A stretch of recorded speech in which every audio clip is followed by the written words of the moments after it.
will get cancelled.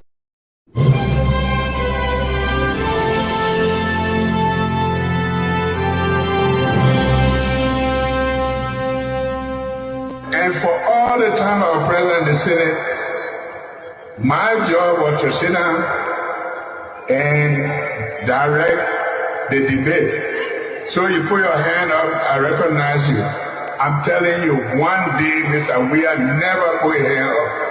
Because he didn't have anything to say. That's why they were calling Bobo Senator. I'm not joking. The only thing about us, we're not honest. Weah knows that. But let me say something to you.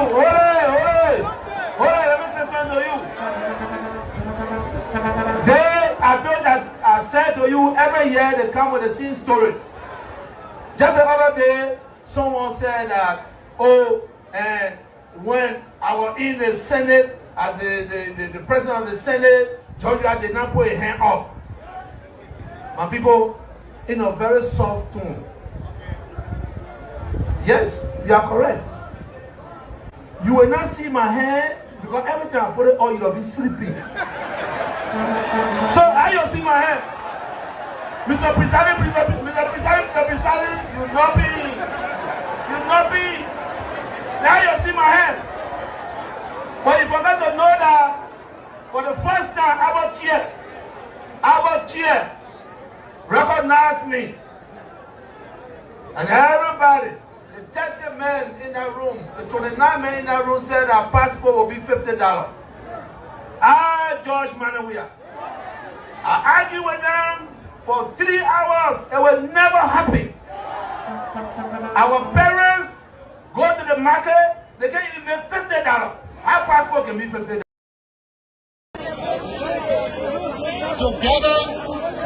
Together, Charlene and I will have equal partnership in the development of our country.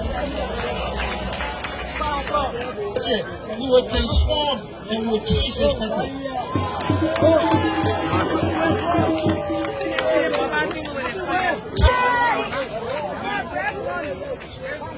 Our country will keep transformed.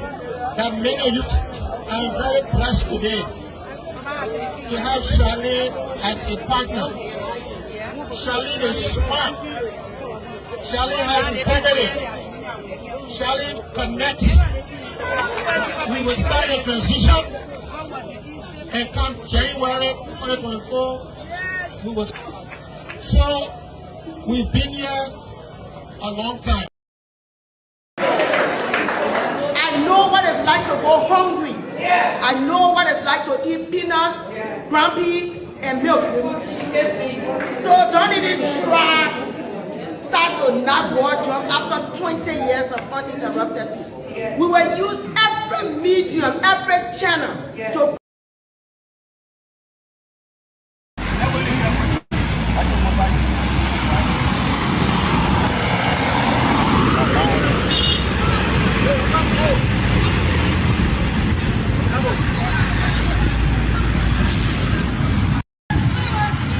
not to steal. Government is a place to serve, not to steal. Let's get rid of Rosa October 10, let them leave power. They are making the country to suffer too much. Let's get rid of them October 10, let's shift the roles of power. When the issues of Liberia hit the news, what is it that we, the Liberian people, want? the Liberian communities in the diasporas are not left out. That's why Diaspora's Talk is back on your screens on KMTV. In fact, the United Party is not cohesive. Be it social, political, economic, and other issues affecting Liberia and the diaspora Liberian communities. I did not expect to even make it to Hollywood. Join Cyrus McGee and Nathan Charles every Monday, Wednesday, and Friday, 12 p.m. Central Standard Time, live on KMTV, Facebook, and YouTube. I want to be arrested in the midst of my people. As they discuss the issues blending the voices from Liberia and the diaspora Liberian communities. The Liberian Business Association in the diaspora should be used as a vehicle for economic development in Liberia because no country can develop without a diaspora impact. For sponsorship, call cell numbers 612-806-5896, 816-433-3979, or better still, email us at usakmtv@gmail.com. Diaspora Talk from this house. And I tell you, welcome, welcome, welcome. If you are just joining us on this wonderful, wonderful Wednesday afternoon, I'd like to welcome you to the program Diaspora Talk here on KMTV. Creative Minds Television, we are everywhere. That's why we are right here, coming to you from the heart of Brooklyn Center in Minnesota, where we sit and broadcast. My name is Cyrus McGee, running you on today's edition of the program. It's the 20th day of September, AD 2023, and just 20 days to go. Can you imagine that? 20 days to go as Liberians across Liberia get prepared to exercise their franchise. That's one right that you cannot, just sleep on, your right to vote. October 10th, Liberians across the 73 districts in our country will be going to the polls to elect a new group of officers to run the affairs of our country for the next 6 years, some for 9 years. Senators will be elected for 9 years. About 15 persons will be, 15 seats that is in the Liberian Senate are up for grabs.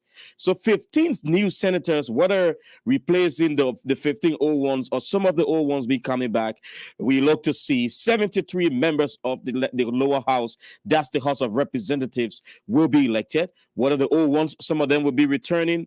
But as you know, our history shows that not everyone who goes to re-election come back. There are times that we see a lot of brand new faces. Whether after October 10th, there will be, the Liberian people will decide. But the big one is the presidency and the vice presidencies. About 20 persons are on the ballot, to become president of Liberia. 20 persons are also on the ballot to become vice president of Liberia. So it's a heated one indeed, including the Cuban President George Weah, who is in New York as we speak. He's here for the 78th Assembly of the United Nations. As you see on your screen, the video of President Weah arriving at the United Nations a couple of days ago. Yesterday, he was there at the sitting along with members of his delegation from Liberia. They are in New York to attend this. What actually is his last, address to the UN in his first term as president of Liberia. Will he have another opportunity to appear before the General Assembly of the United Nations that is come next September?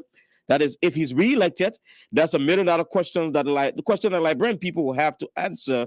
There are photographs I will also display on the screen there for you to see when he attended the General Assembly yesterday, dressed up in his African attire, a blue gown. You can see him there with members of his delegation arriving at the United Nations. There also in the assembly hall with members of his delegation.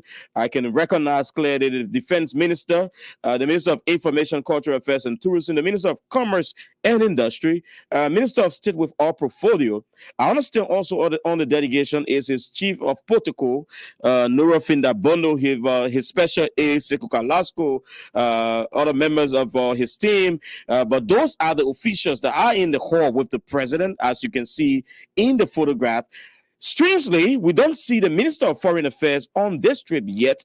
We saw a circulation of a memo that apparently from the Minister of Foreign Affairs, where Minister D. Masresai Kimia announced to the Liberian people, workers there at the Ministry of Foreign Affairs, that he will be traveling from Ghana to London and later join the president. But from all indication, we see these photographs. We don't see the foreign minister on this trip. Why? It's a big question. There were unconfirmed reports that in the Liberian media, some newspapers were reporting that from sources close to the foreign ministry that his visa was revoked. Is not confirmed. We don't know whether it's truth. We can say, but unconfirmed reports in the Liberian media. But from these photographs coming out of New York, the assembly hall of the 78th sitting of the United Nations General Assembly, we don't see Foreign Minister Maxwell Kimia anywhere in these photographs. But in honor hours, President Weah will appear on the podium to address the General Assembly of the United Nations. What are some of those things that he's expected to talk about? We understand a press release from the Ministry of State. The Office of the Press Secretary says he will touch on maintaining the peace in Liberia. As you know, his first address focused on, protecting Liberia's peace at the time just gotten elected as president of Liberia. And we understand this address will largely focus on a peaceful election and maintaining the peace of Liberia. I will have with me former council member of the city of Brooklyn Park, Winfred Russell. He's agreed to join us on the platform this afternoon. We also hope to have the former president of the Association of Liberian Journalists in the Americas, Moses Sandy, will join me. And my colleague Nathan Charles is on a busy schedule today. He will not make it. But later on this afternoon, we will also have the opportunity to talk to the first Liberian elected to the House of Representatives of the state of Colorado. Representative Naquita Ricks will talk to us. She's been so strong on the importance for Liberians to get out and vote in every election. You have the opportunity to see whether in your area you live, in your country you live, in our country Liberia. She will talk to us about that this afternoon. But as it stands, we will take this very quick. But when we come back, Winfred Russell and hopefully Moses Sandy will join us this afternoon as we look at, as Liberia gets prepared to go to election with under 20 days, what should Liberians at home and abroad be talking about? What should be on the lips of every Liberians? And also, we will be looking at President Weah's, final address in his first term to the United Nations General Assembly. It promises to be a great one this afternoon. Don't go away. Let's take this quick break from our sponsor, the Park Liquor Outlet, and we will be right back to jump into the discussion. Let your celebration begin with Park Liquor Outlet, your first Liberian-owned liquor store in the city of Brooklyn Park, Minnesota. We have everything that you need to set that special occasion or bride. For your next party or great get-together with friends, visit Park Liquor Outlet. We have great selection of beer, wine, gin, and many more at affordable prices. Our customer service will make you always want to come back. We are open Monday to Saturday, 9 a.m. to 10 p.m. and Sunday, 9 a.m. until 6 p.m. This is a show that delves into the lives of politicians beyond their political personas. This show is putting aside the debates and the policies, but instead we'll get candid, raw, and unfiltered with our presidential and vice presidential candidates.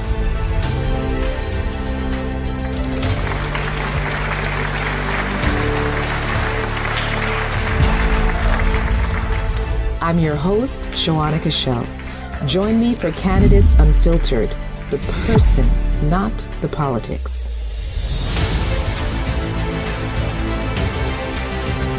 Many times when Liberians come to the States, driving becomes an issue for them. So the train coming here will give people the opportunity to find better jobs, to be able to move around easily, and will cut down some of the costs that we incur on ourselves. Some of the older people, we got people that have to go for them and bring them to buy their groceries. Now, they can do it on their own. The Blue Line coming to Brooklyn Park, especially where we are concentrated, will be a blessing to most of us.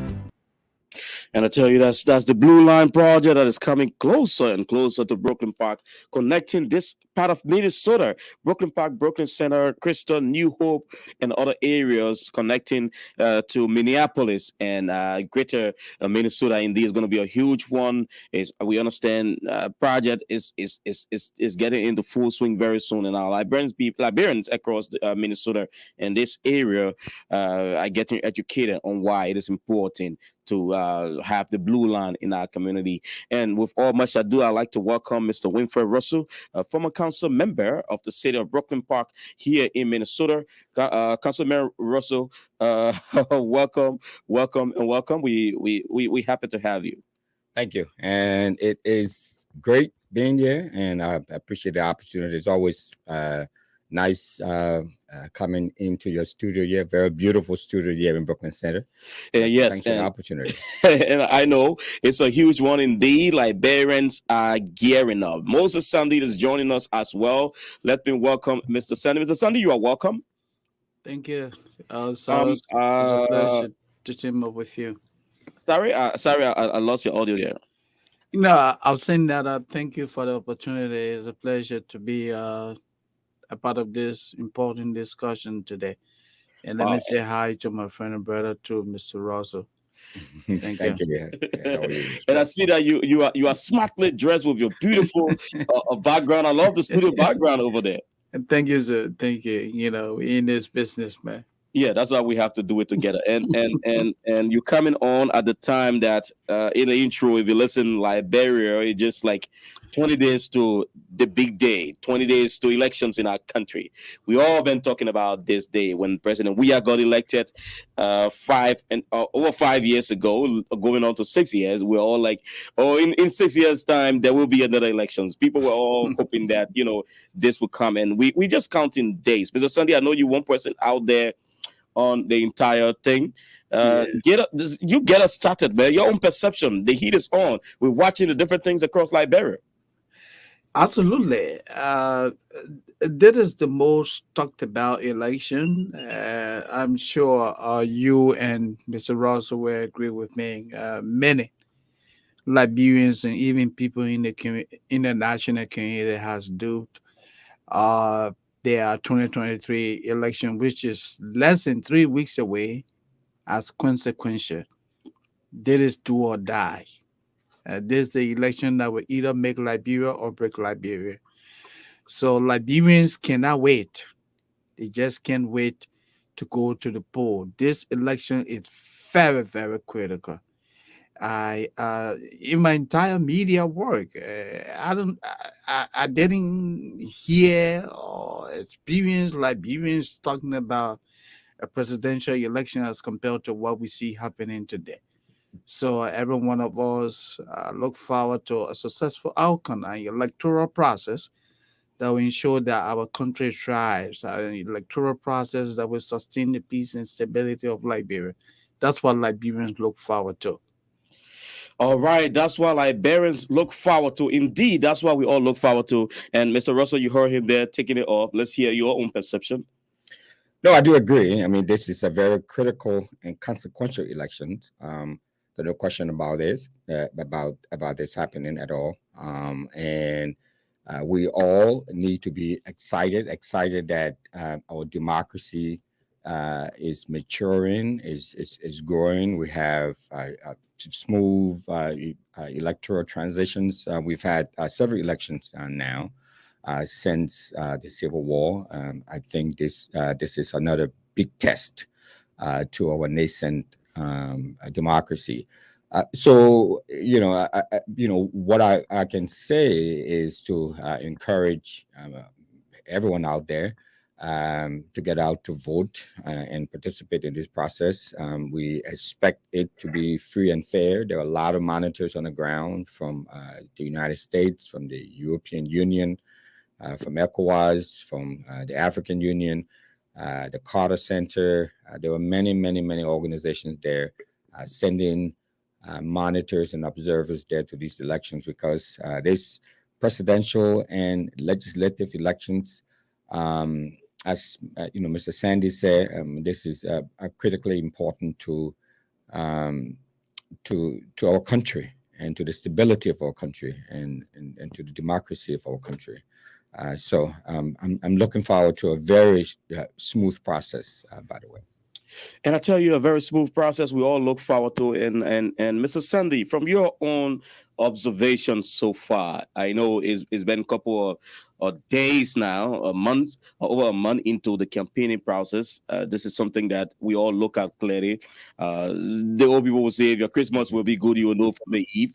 and if we are all pushing for a peaceful election in Liberia, the campaign period will tell us whether or not we will. From your own observations so far, your independent standpoint, I know you're a media person. When we come out here as media people turn to checkmate us based on what we say on our platforms or what we say in the public. From your own perception, what can you say about campaigning across Liberia so far? What's your observation? What are those sounds that we have to watch out for? Well, From what I have been seeing, I'm sure that both of you will agree with me that from the onset of thing, we have seen, flagrant violation of election guidelines.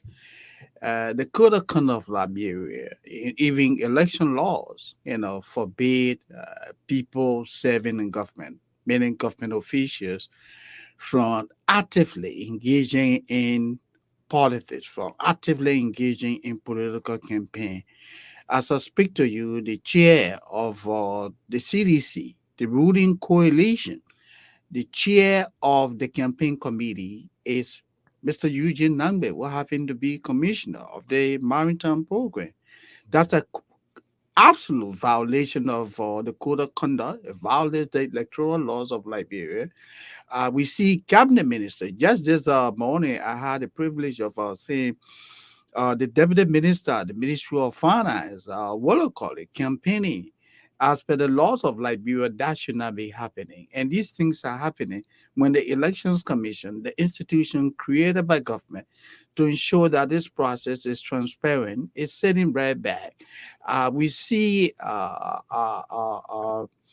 government vehicles driven, government facilities being utilized, even institutions, learning institution. When the CDC launched what it calls is a campaign. I mean, when it kick off its campaign on the 7th of this month, Totmo High. The campus of Tottenham High was used as one of the places, for the launching of the campaign, and that was also a violation of the laws because learning institutions is supposed to be a place of neutrality. You cannot go on a school campus to do that. We see if anyone who goes to Monrovia today will get to know that the entire city is donned with giant billboards, carrying Mr. Weah and Joa Howard Taylor's, or portraits, and all of these things, absolutely violates the election guidelines of the country. Now, I mean, we're only 3 weeks with less than 3 weeks to election. I'm not sure how they're going to correct this problem. But if the commission sits by and look at all of these violations and not saying anything, that really sends a wrong message. It creates doubts as to whether the process is going to be transparent. But with international support, we can be hopeful because the U.S. government has come up to say that, hey, we are interested in this process. We want to have access to all of the polling centers. We want to make sure that there will be, poll watchers at places where ballots will be tallied.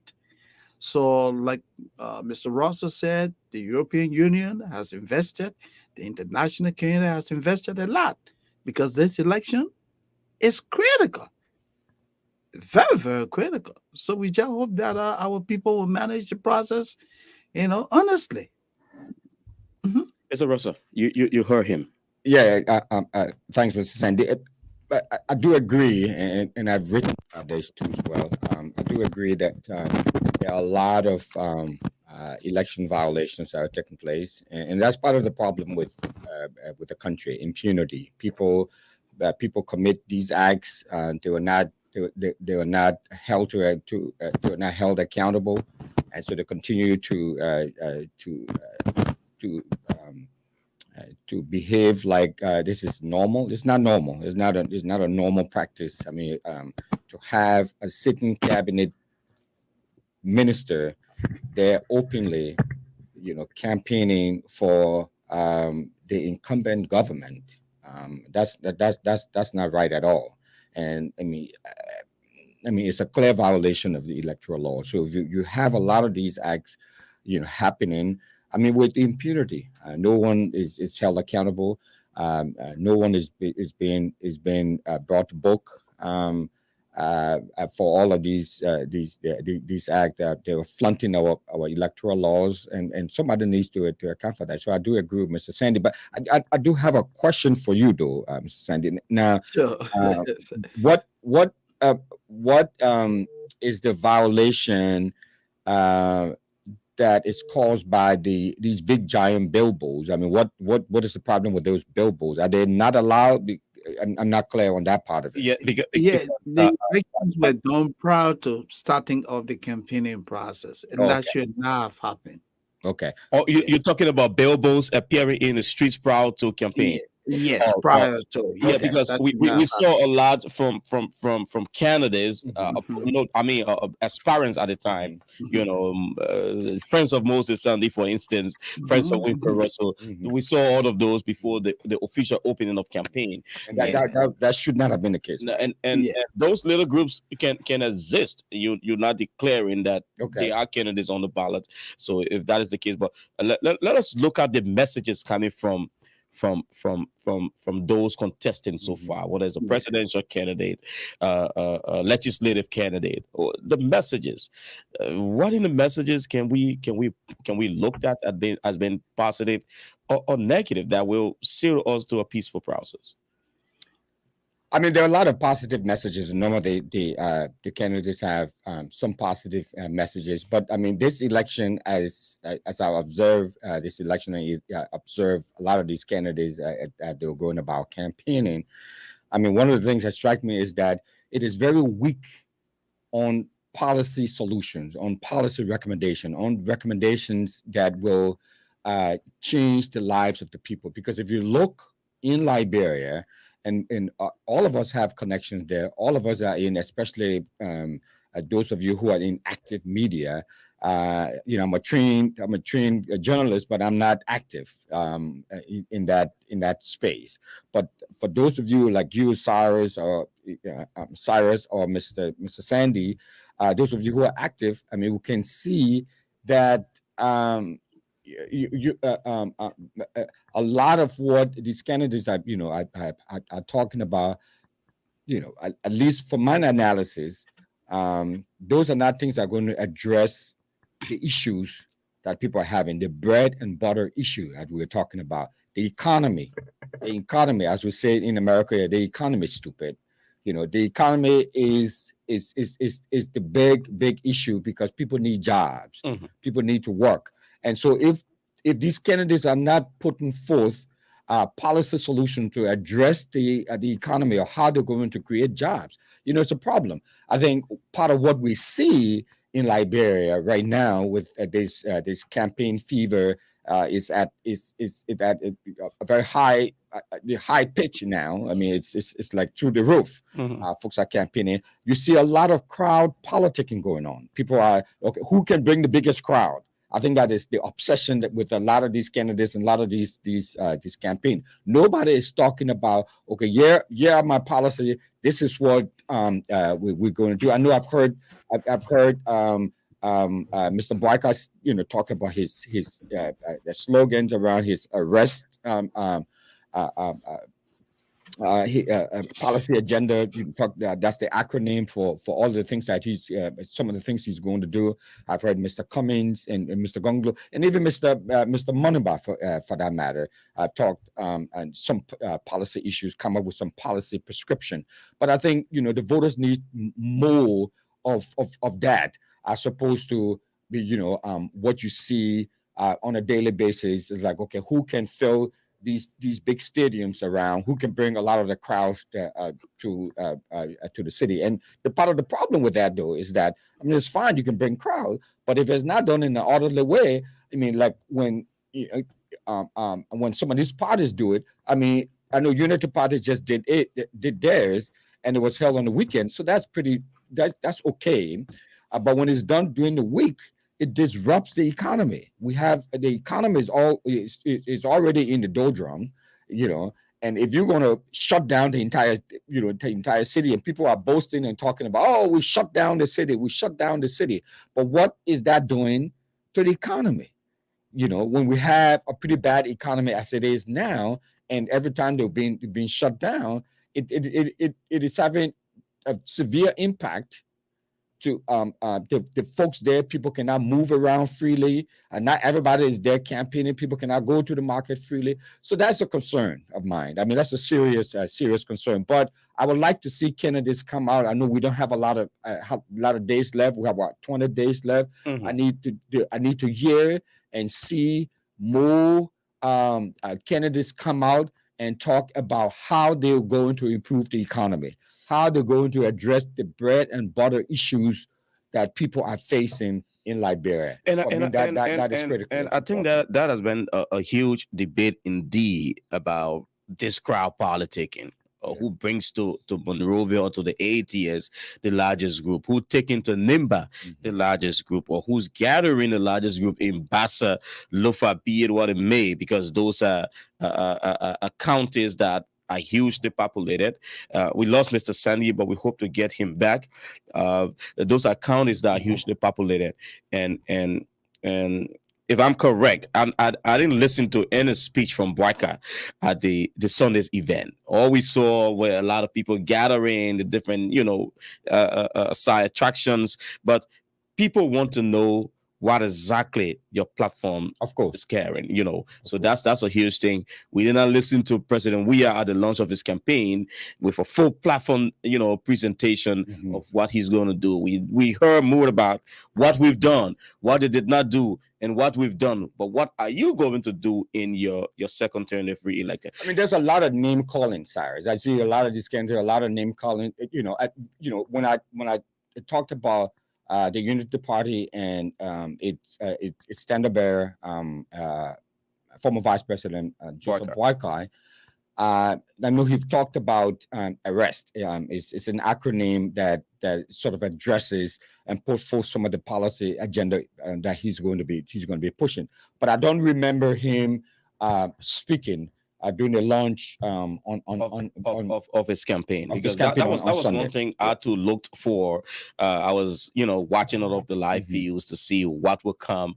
I know most of the media entities complained about the internet that day, but I mean, we should have seen what a pre-recorded by his team or whatever out there, but I'm yet to see that, except somebody can correct me or show that this happened and all of that. But we did see a press release from his team talking about what he hoped to achieve, what he's looking at, and all of those things. Mr. Sandy is rejoining us. Mr. Sandy, welcome back. I hope your internet is not the one in Monrovia. Technology, man, things happen. Yeah, but it's good to be back.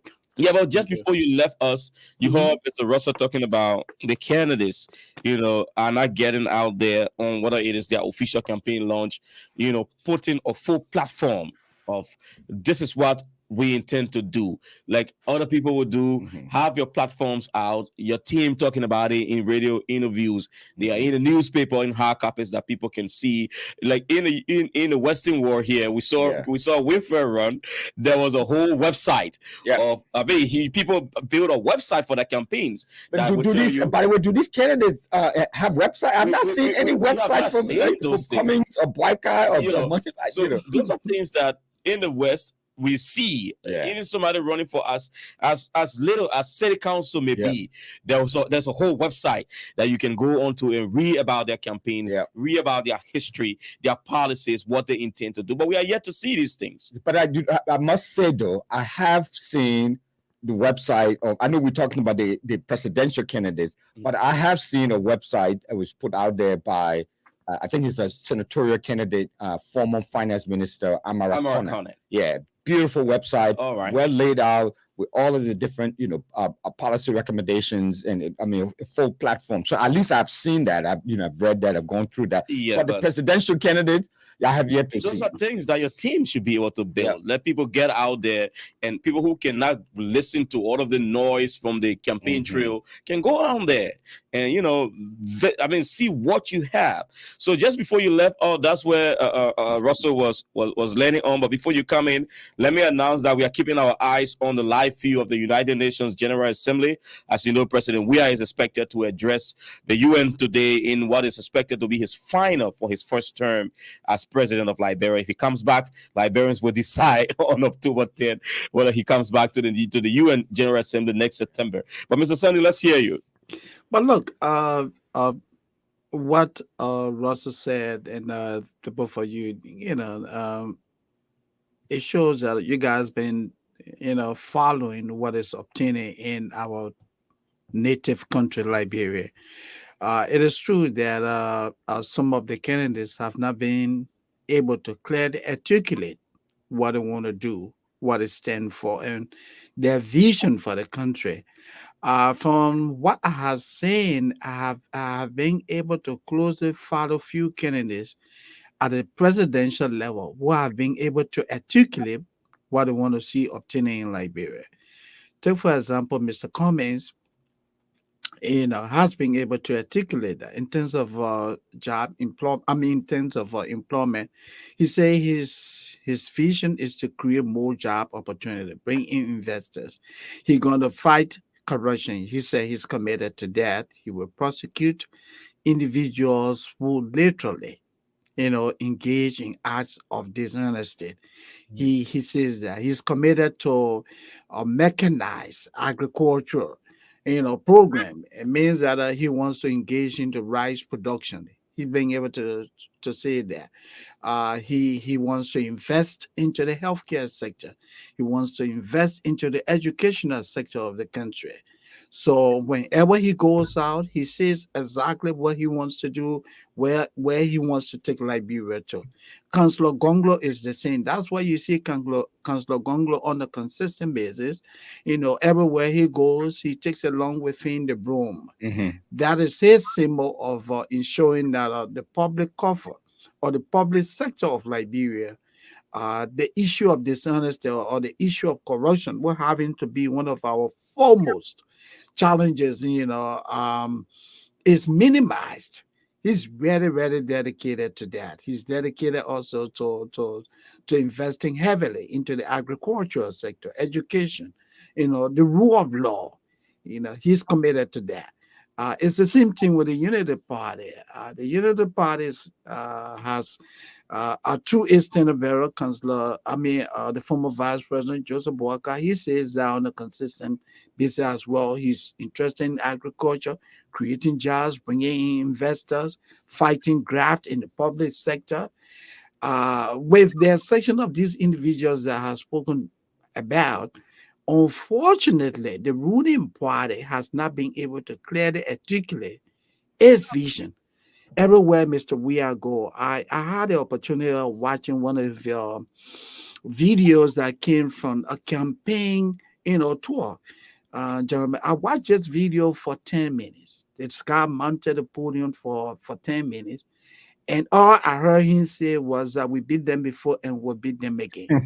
He was consistently throwing jabs. He failed to tell people what his administration has been able to accomplish for the nearly 6 years. He failed to tell Liberians his intention for the rule of law. What does he intend to do? What does he intend to do minimizing or eradicating, I shouldn't say eradicate, but minimizing the problem of graft in the public sector? He failed to tell Liberians what his administration will do in minimizing the problem of our healthcare system being in shambles. You go to Liberia today, you go to hospitals, hospitals are providing poor services, educational system. Most public institutions under Mr. Weah administration have closed because they have closed because they are what? Inadequate support, monetary support.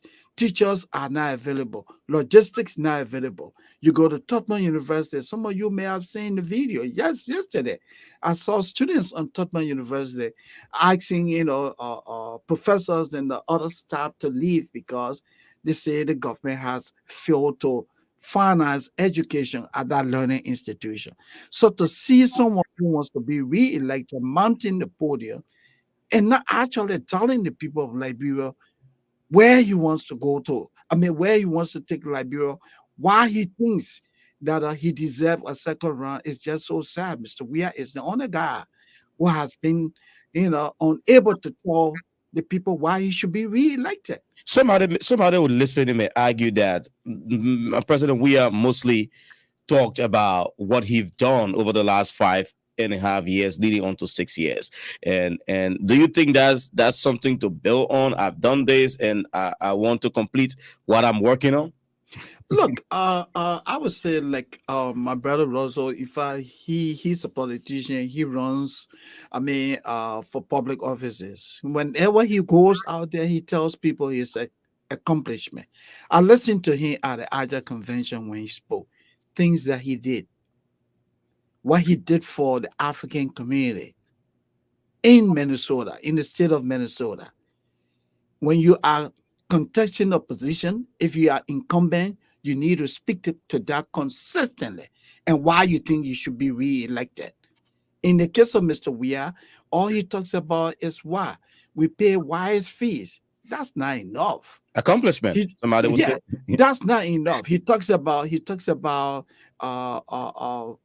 providing free tuition program. Look, you go to the University of Liberia, the situation is so sad.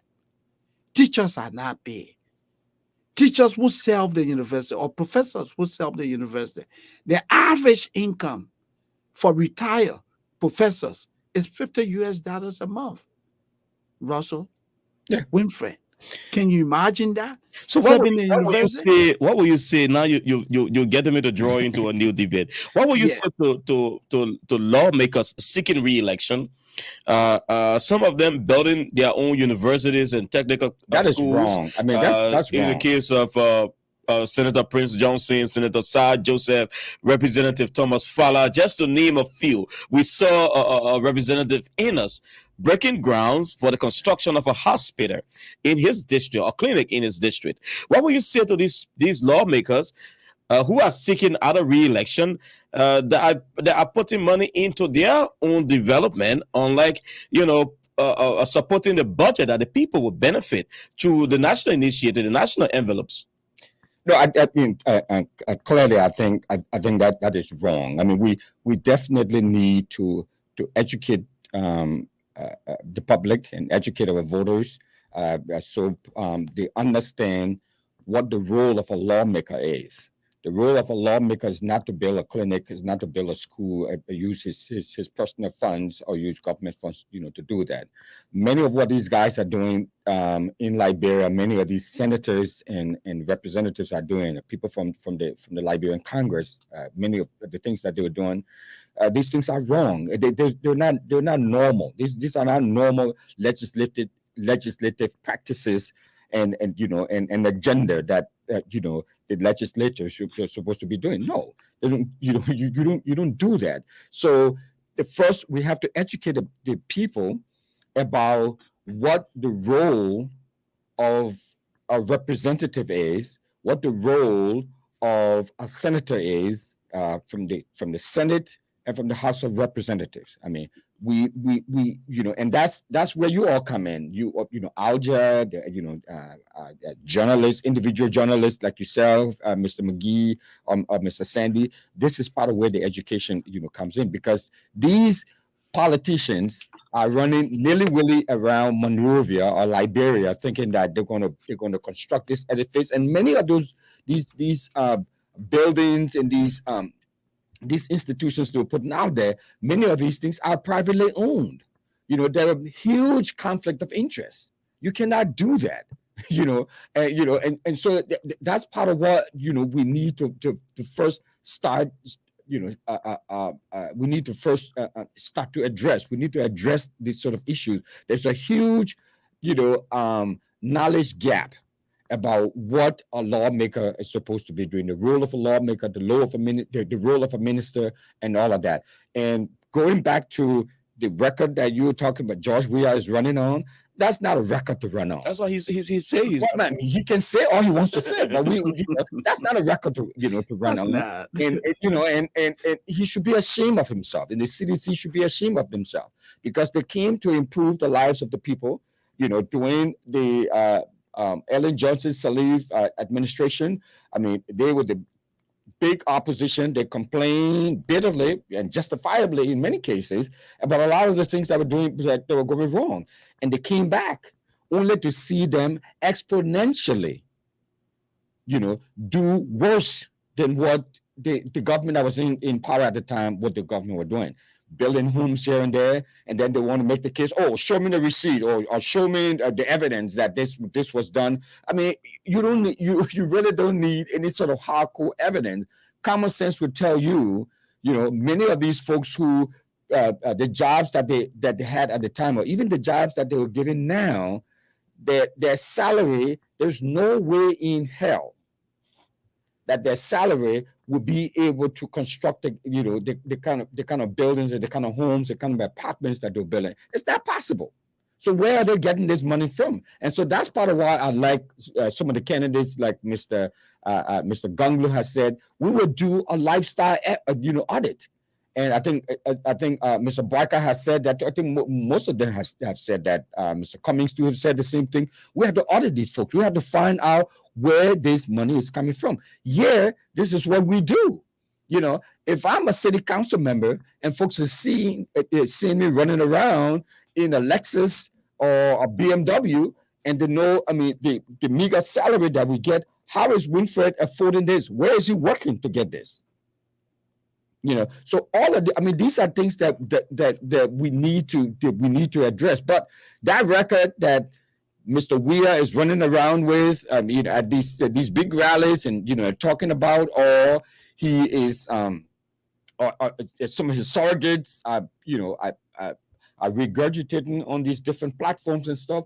These are not record to even run on. They should be ashamed of themselves. And you all who are the journalists, you all need to be asking them the hard questions. These are not records to be running on, like Mr. Sandy said, paying a admission fee or a tuition or entrance fee to take WIAG. I mean, is that educational improvement there? Like how? Mr. Sandy, take us off from lawmakers. Firstly, lawmakers go into their own projects instead of putting these monies into the public envelope. But look, just to piggyback on what you guys said, like my brother Winfrey said, unfortunately, we have individuals in the legislature that do not know the fundamental reasons or the fundamental rules of what it takes to be a legislator. There are three cardinal responsibilities or cardinal duties. One, the first function is representation. You represent, you speak for your people. Number two is oversight. That is where government institutions, the public sector agencies that manage government resources, you call them in to, for example, like JFK. If you notice that there are challenges, people are going to JFK, they are not being treated, they are being told, well, go to either pharmacy and buy gloves, go to either pharmacy and buy pills.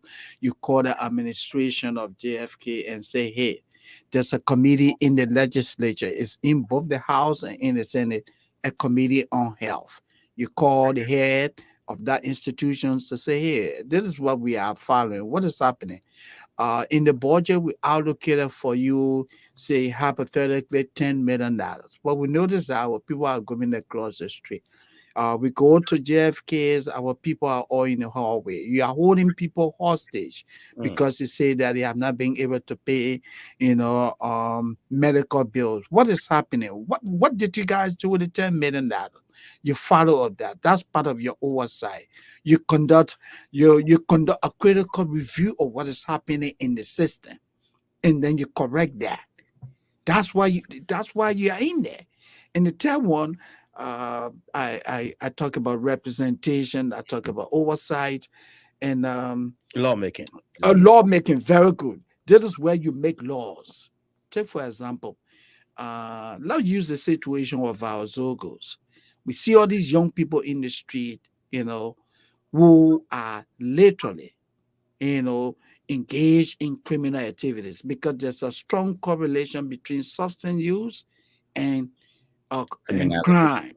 Because the guys will do everything they can. When the craving comes, it doesn't matter whether the man is going to break into someone's home to get that substance. The man will do it just to get money. Commit the crime to support his habit. Yeah. Yep. So as a government now, what do you do? As a lawmaker in Maserati, what do? you proffer a bill that will seek to address, identify the problem. Why are these people in the street? What do we need to do? Do we need to allocate more funding? Do we need to set up institutions that will address their needs? Do we need to enforce laws, that will be very stringent in dealing with individuals who are importing drugs into our country? You make those laws. These are the three cardinal functions. Unfortunately, in today's Liberia, we have lawmakers who are so confused. They do not know their functional responsibilities. Take, for example, let me use Sir Joseph. Sir Joseph, the senator from Montserrat County, he represents the ruling party. He's chairman on executive in the Senate. Mr. Joseph went to Monrovia. He set up a transport authority. And he said he wants to provide affordable transportation service for the poor in Liberia.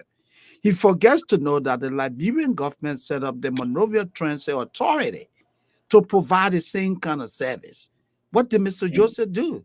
He undermines the work of the MTA. As I speak to you today, in competition with the in competition. Yeah. In fact, Winfred can speak to that. He's a former lawmaker. He knows that you can't do that. No, that's conflict of interest. No. He should be advocating for the allocation of resources to the MTA instead of engaging into a competition. When you do that, how do you reconcile that? Sir Joseph is into construction. How do you have this guy, Thomas Father, who chairs, is a member of the Waste, Means and Finance Committee, building universities, at the same time building the government? What interests are you protecting? So those are some of the things that are on the ballot that the voters will have to decide on. Like you talk about the Zogo issue. Why will a senator decide I must have a rehab center instead of putting forth a bill that will establish a national program for rehab centers in every county? Because the drug issue is not just Montserrat. It's spread over around the country now. One of our team in Nimba did a survey of a drug area, or almost like a shrine in that area, where he had to take cameras with them. You have to pay them, just to tell their story though. So if it is as far as Nimba, it's in Gramba. So we saw what happened with those Zogos and the guys at Mental Steel, and all of that. It's crazy indeed. So these things are on the ballot. Yeah. So let me just tell you, and your listeners, something that I experienced last week. So I contacted my representative, my legislator that represents the area that I live in. I contacted him, and one of the things is that folks will contact you immediately. If you email them, you call them, you want to set up a meeting with them. They were very busy, but they were there working for us. So these legislators in Liberia is the same thing. They were there working. They're supposed to be there working for the Liberian people. So I called him. He set up a meeting with me. I went to the state capitol and met with him at his office. And he said, okay. He said, Winfred, what would you like me to do? So in Minnesota, the state legislature, we have what they call a bicameral system, or a biannual system, meaning that the budget is to put a budget for every 2 years. Okay, so last year was a budget year. This year is the policy year. So you start developing the policy this year. So next year, when the budget year comes, then you put the budget. You make the allocation that will support what is the policy to improve the lives of people who are dealing with substance abuse or drug abuse or have mental health issues, all those sort of stuff. So I met with him in his office, one-on-one, and he said, what are some of the things that you are passionate about, things that you're interested in? He had already written a bill to support small businesses that is enshrined in state law, to support the organization I founded, ACER, with $5 million to buy a building here in Brooklyn Center to support small businesses, like a business incubation center. So he's done that already. So that came out during this budget year, and the governor signed that into law. Okay. So he comes back to me, asked me, said, "What are some of the things that you're interested in?" I said, "Well, bike lanes, improving the quality of life of seniors in our community, especially African immigrant, seniors. I'm looking at providing more charging stations for EVs and e-bikes and all of that." So he wrote all of those things down. Those are issues, those are concerns that are taken to him that he's going to now put a bill together to try to address those things. And so when the budget year comes, so they will allocate funds to address to address those issues that have been identified by residents. So because of my connection in the community, they say, okay, what are some of the issues people are talking about? What are some of the issues that people are concerned they're concerned with? And so that's what you do. So he didn't say, okay, let me go, I will get some money from my salary and go build the EV charging stations. No, you don't do that. That's not how it works. So that's a huge one indeed, and a very practical example indeed. And with all of these things, we know that per law, our legislators do have what we call constituents break, where you go back to your people. But I can tell most of the districts across Liberia cannot tell Mr. Sunday when last they saw their lawmaker. Maybe it's around the re-election period. Some of them are going back to their people. So these are some of the things and some of the reasons why every election year we see a new face in the Capitol building. Because if Sunday is elected, you take 4 years on your own. The last 2 years, you're going back to the people. The village champion who you left behind is the new man that is rallying for your seat. But with all of these things, Mr. Sunday, what are some of the important things election-wise that our people should be looking out for, apart from just the candidates saying? What are some of those things that Liberians should be working towards, especially having a peaceful election, a peaceful time during and after our elections? Maybe you can take it from there. I would say that, unfortunately, over the years in our country, most of our electorates, voted on the basis of, that's Moses saying he's my friend. That's Winfrey. We went to the same university. But we need to go beyond personal connections. The father, I'm from this county, he's from there. We need to go beyond that. It is good for us to look at our candidates, their vision for us. What do they stand for? Take, for example, the issue of graft. Look at other candidates and look at unfortunately, most of our lawmakers or our hopefuls for legislative seats don't even come up with, any political platform. But you should be able to, take a closer look and see where this guy stands on the issue of, graft in the public sector. What is his vision? How does he intend to tackle this problem?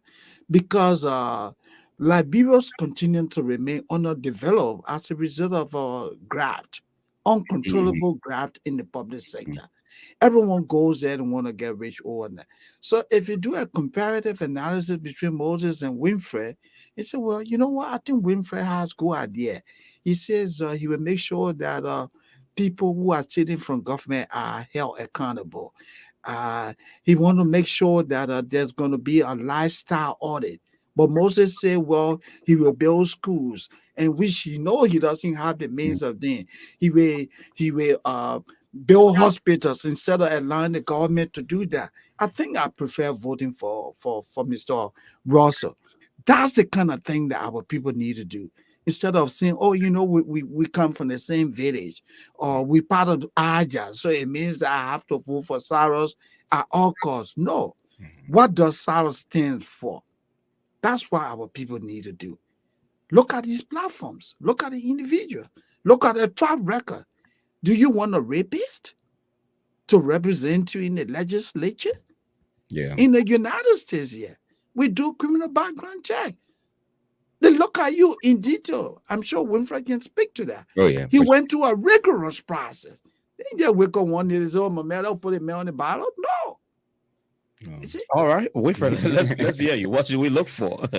Well, the character is key. But does this candidate have the integrity and the character in place to hold this high office? I think these are some of the things that we as voters should be looking at and be considering, not based on the name of that candidate or the county the candidate is from, or the ethnicity or tribal connection of that candidate.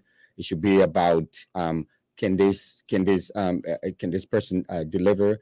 Have this person been in any sort of nefarious type activities, or have had their hands in the cookie jar, so to speak. I mean, so those are what are the compassion they have for the people? What the compassion they have for leadership? What are their leadership style, their leadership characteristics? Those are things that I think that are critically important that people look for, or we should be looking for in our leaders. I'll tell you, the last election I participated in, Mr. McGee, I ran for mayor, right? And I tell you, I got a traffic ticket from the police. I went to pick up my brother at the airport, and I got a traffic ticket, and the police pulled me over because I was parked on the shoulder of the road, and I shouldn't have been there, and I got a ticket. And do you know that was like 2 years ago, Mr. Sandy. That was like two years prior to the election. That issue came out, and people used it against me. That the way I responded to the police was not appropriate of someone in my position. I should have, because I was a lawmaker at the time, and when the police, it was right after George Floyd, and you had this tension going on, and all these issues, and the guy just pulled me over. I was like, well, dude, why are you pulling me over? I told you I left the area where I was living. I was driving my brother's truck, and the tire spun. And the guy said that I spun gravel on him, and so he tried to take me to court. And we went through that. The whole issue was settled. But the point I'm trying to make with this is that just that traffic ticket alone caused me a lot of headache, caused me a lot of problem, and there are a lot of people who left my campaign because of that, because of my interaction with that police officer. And like you said, Mr. Sandy said, the issue of background check is very it's critical and critical in America. We could just go online. We will see what all Winfred Russell been involved with. Yeah. But we almost out of time. We're expecting to have Representative Naquita Ricks in under 15 minutes. So we'll wrap it up with you guys. But Winfred, you made a very huge pronouncement just the other night. And just before you go, I know we're going to have another, sit down with that. But you threw this out to the public. Winfred Russell for representative in Minnesota. Let's hear you about that. Thank you. It was an honor to make this announcement. I first made this announcement at the Ricks Institute Alumni Association. This was just the second time. And since I have a soft spot, and I do consider myself, a journalist, more of a writer than a journalist. So I thought that it would be a great venue to also announce that I'm running next year. That's 2024. I'm running for a seat in the Brooklyn Park, not Brooklyn Park, but in the state of Minnesota legislature, representing District 38A. So that's the district, and that district includes all of the Brooklyn Park that I represented when I was on the city council. But it's just now, as a House of Representatives seat, is a much larger a district. But that part of Brooklyn Park that includes District 38A, that's where majority of Liberians who live in Brooklyn Park, that's where they live, and that's the area I represented. So I come with a lot of experience representing the people in that district. I come with some name recognition, and so at this point in Minnesota, the largest Liberian immigrant community outside of Liberia reside in Minnesota, we don't have a representative. We don't have anybody, any elected official of Liberian descent in the state of Minnesota. So this is about representation. This is about representing the views and aspirations and the interests of our people. So I've declared my candidacy for the legislature for next year, state legislature for next year, November in the election. So that's it right there. We will be talking more about that as we get along. We hope to have a full sit down on why Winfred Russell. So we talk about the issues and all of that. I'm going to keep that big question of why for now. But it's out there, Liberians watching. You have another opportunity. Winfred was out here last year? No, this year. The last election. No, last year. Mm-hmm. And we know what it was. We did not go to the polls. He's coming back. Mr. Sunday, you heard him with the big pronouncement in that hall on Saturday night. Let's hear how you felt. A Liberian again stepping up to the plate just before we wrap it up. I mean, I felt good. I think that our people in Minnesota, people in the United States, all should rally around Mr. Russell in doing that, because like he said, our voices need to be heard. And we can only do that through representation. Exactly. You have a very huge community of Liberians who are there. We cannot afford to be underrepresented. Mm-hmm. You listen to him at the Aja event, some of the positive things that he did for the community when he represented our people. So it's very important that we give him all the support that he deserves. And let me tell you, thank you, Winfred. We hope that everything goes well. Aja, as an entity, I know I'm President Emeritus. I cannot commit, but I can tell you the current leadership will surely, support you in this process, because our people need representation. Yeah. All right, Mr. Sunny, just since you're already on, just take it home. In closing, what's your closing comments as we wrap it up on this segment of the Diaspora Talk? Well, my closing comment would be this. Our president is currently in the United States attending the UN General Assembly.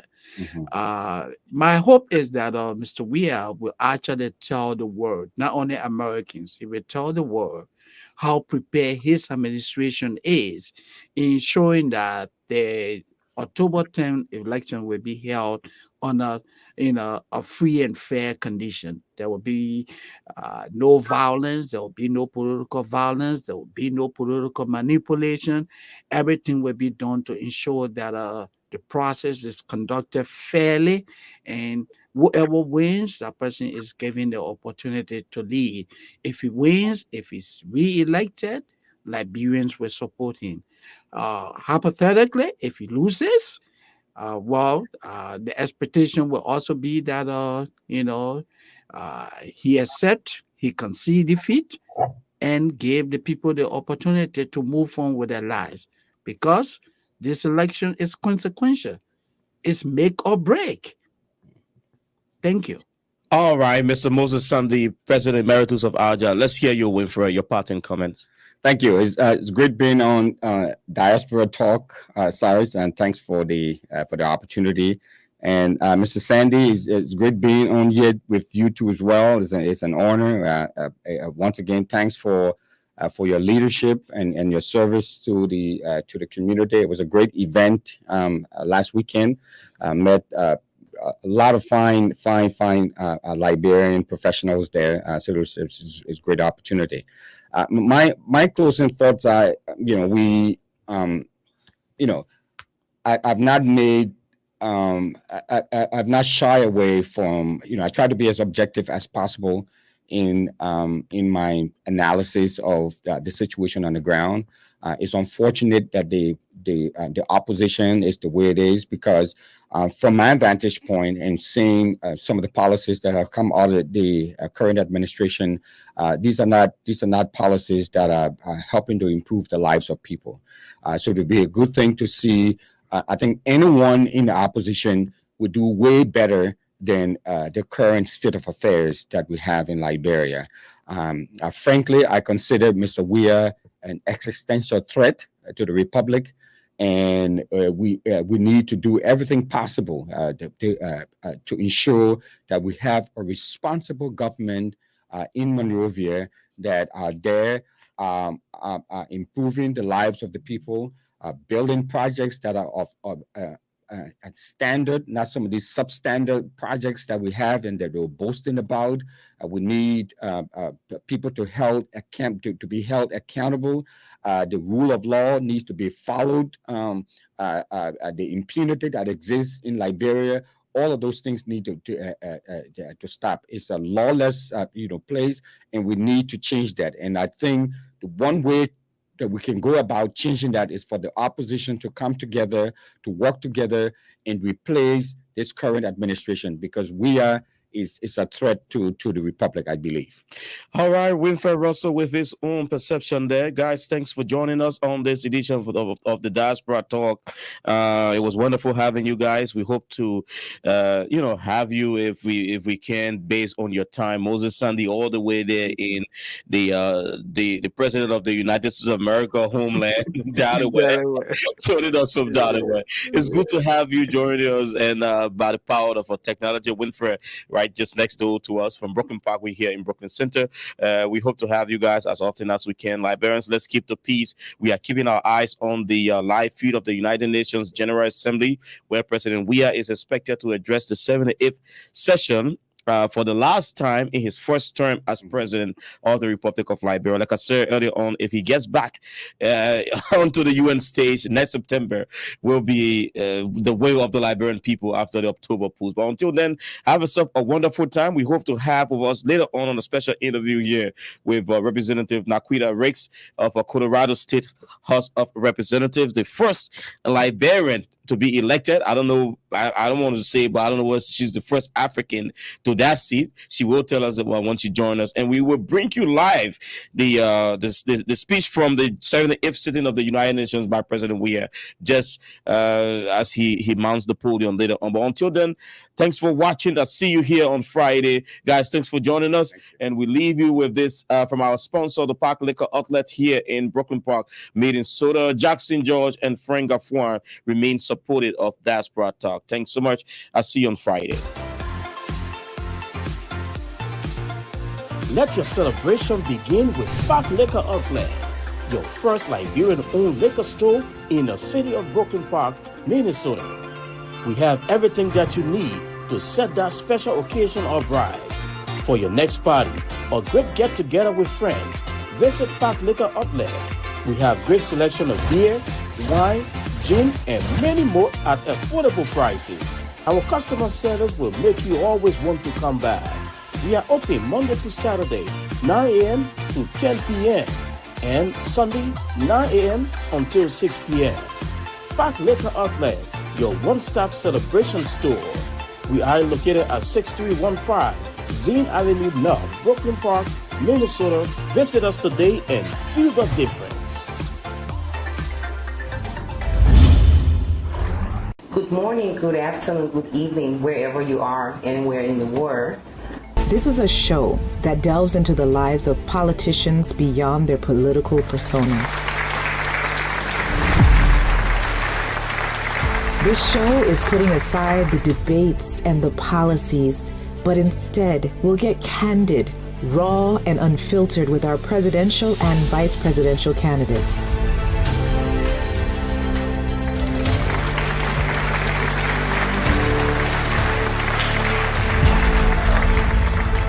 I'm your host, Shoana Cashel. Join me for Candidates Unfiltered, the person, not the politics.